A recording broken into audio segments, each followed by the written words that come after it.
The 19th Wife is about polygamy in the United States in the 19th century and today. And it has two storylines that interweave throughout the novel. The first is about the 19th wife of Brigham Young, who in the 19th century was the leader of the Mormon Church.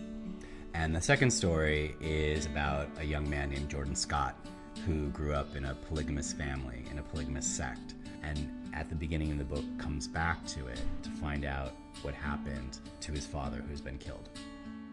Ann Eliza Young was born into a devout Mormon family in the 1840s. When she grew up, she married the leader of the Mormon Church and became the 19th wife. And after about 6 months of researching her story, I could answer the question, who was the 19th wife?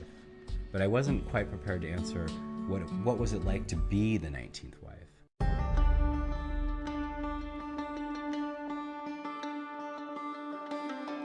So this part of southern Utah remains really isolated. It looks pretty much like it did in the 19th century, and that's an important part of why polygamy has been able to continue in the United States today. The polygamous communities, like Mesadale in the book, are out in places like this, very remote, very far away from the rest of American civilization. When I was here researching the 19th wife, I was driving around just kind of getting a sense of the town here and what kind of life people might have. And I noticed that a cop was following me. And I knew enough about this town to know that the police department, the mayor, everybody who runs this town is a polygamist.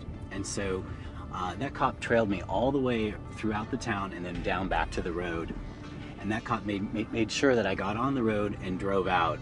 And after that happened, I stopped and thought to myself, I can't believe it, but in 21st century America, I have literally been driven out of town.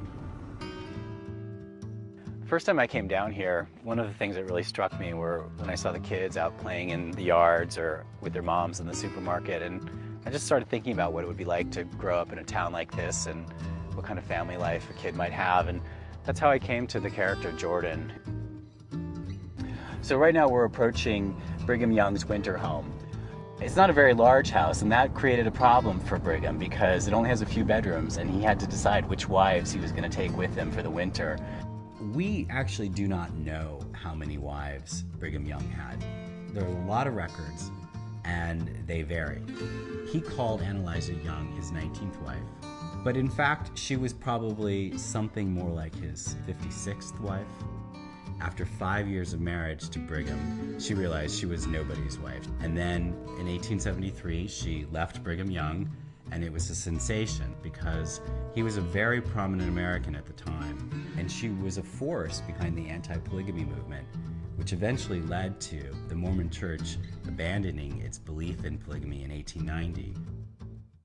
The issue of polygamy really presses upon some core American values. We fundamentally believe in the right of religious freedom, the right to privacy, and yet polygamy makes us ask, are there limits to those rights?